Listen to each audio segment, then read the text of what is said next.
The U.S. Army is going to get leaner over the next 5 years. We will reduce our active duty and strength by approximately 80,000 people. We will do this with a sustained and deliberate ramp over the next 5 years. This deliberative ramp is imperative in order to allow us to take care of our soldiers and our families, continue to provide the required forces for our contingency operations, to include Afghanistan, and provides us a capability to regenerate forces if the uncertainty of the world so dictates.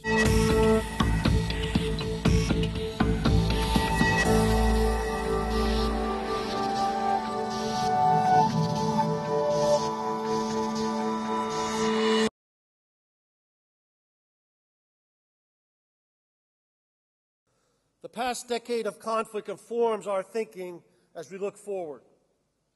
Because we've adapted to the wars we've been fighting, the U.S. Army has been focused on a specific set of needs. But those needs and the means in which they are resourced have changed. So we must fundamentally change how we do business. I believe the Army is and will continue to respond to three major transitions: declining budgets, our strategy and shift of priority to Asia Pacific, and a broader mission set that we must have to execute. First, let me just take a minute on declining budgets. As the United States, very similar to what we just heard, confronts a record deficit and a record debt, we in the Department of Defense, but specifically the Army, must ensure disciplined stewardship of our resources in order to get the most out of the investment of our public dollars.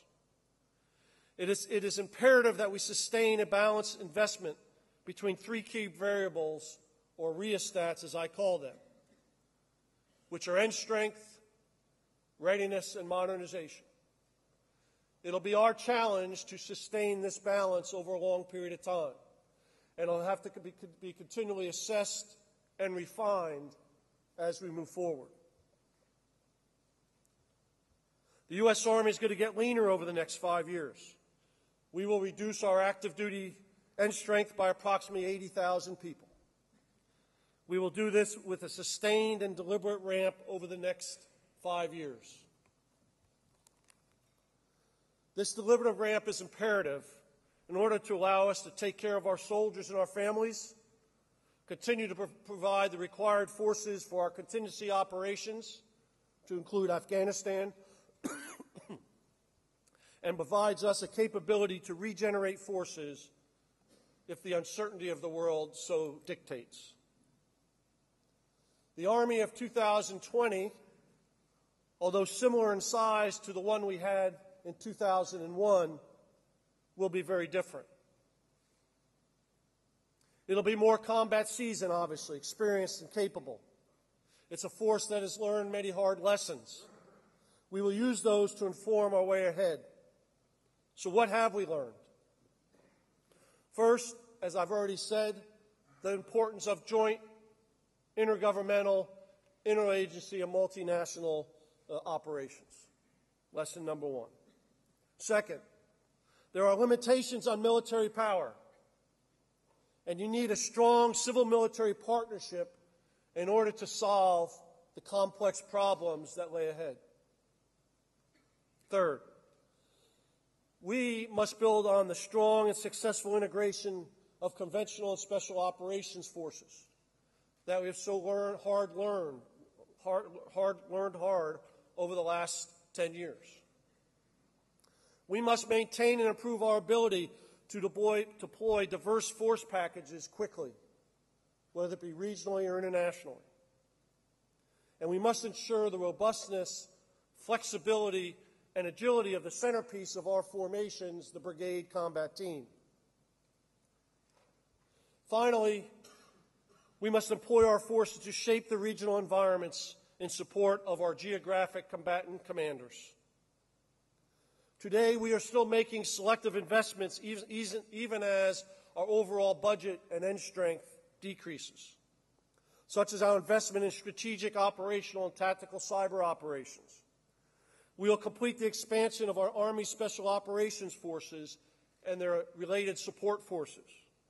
We will also continue to increase our rotary wing aviation capability, as we've already begun to move towards a manned-unmanned teaming concept in Army aviation.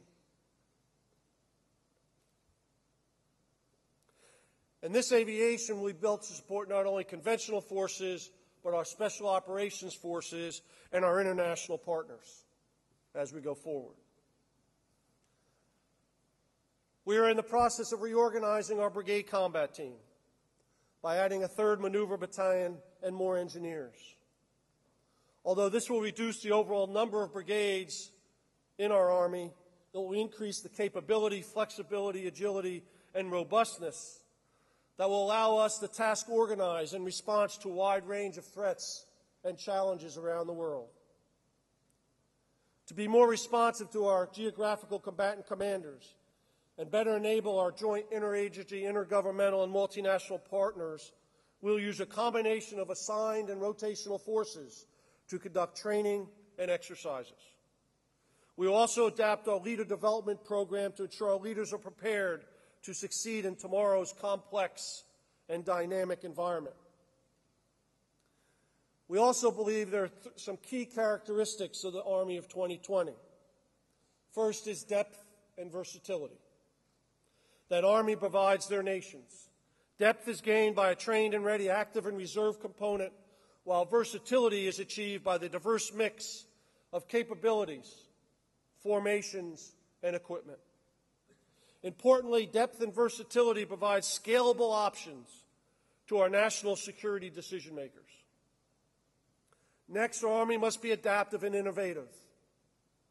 Army leaders adapt their thinking, formations, and employment techniques to the specific situation that they may face on the ground. As the nature of warfare has changed, we must change with it. We must have tactical and operational flexibility and agility to dominate the future complex environments that we will face. Forces must be integrated and synchronized within the larger joint interagency, intergovernmental, and multinational effort to ensure it produces the appropriate combat power at the decisive time and place. Finally, I believe it is imperative that armies be lethal and discriminate.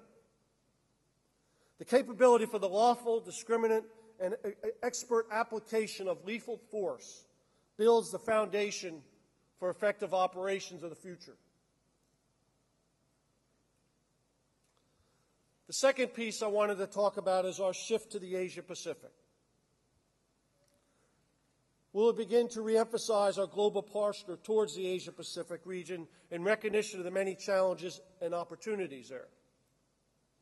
The Army will play a critical role in the Asia Pacific, as 7 out of the 10 largest land armies in the world are there. 22 out of 27 of the chiefs of defense are Army, and the dominant service in every country is the Army. But we've ignored that region for many, many years because of our other commitments. We will build on the strong foundation of strategic partnerships with our allies and partners, while also seeking opportunities to engage in new relationships. We will do this while maintaining our focus in the Middle East and sustaining and reinforcing our partnerships with NATO in Africa and South America. And the final transition the Army must manage is shifting from a force that has been primarily focused on counterinsurgency and counterterrorism to one that actively prepares to conduct a broader range of potential missions. It is imperative that we be responsive to the environment, responsive to our geographic combatant commanders, so they have the capability to provide decisive results across the full range of missions and capabilities that they might need. Whether it be regular or irregular warfare, whether it be humanitarian assistance, whether it be engagement or building partner capacity, or simply support to civil authorities, we must be able to do all of this. And finally, as I look ahead, one of the key things we are studying now is our force mix. And very similar to what you just heard recently, is we must also study what's the amount of armored, medium, and light capability do we need in our force? What is the right balance between active and reserve component? What is the right balance between combat support, and combat service support? What is the right balance between what we need institutionally to continue to train and develop our young men and women to meet these complex challenges? And what's the balance between that and our operational force? And finally, as mentioned earlier, what is the right balance between military, Department of the Army, civilians, and contractors? All of these currently are being studied as we move forward. And in the next several months, we will start to make decisions in these areas. Well, again, I want to close by saying this is an era of reduced budgets and increased uncertainty. We must all work together to maximize our capabilities and strengths and sustain a balanced portfolio of air, ground, and naval capabilities in order to provide scalable options to our national security leaders. Although America's Army will be transitioning over the next few years, I assure you that we stand ready and able to meet whatever challenges lie ahead. Thank you very much for allowing me to speak here today, and I look forward to any questions you might have. Thank you very much.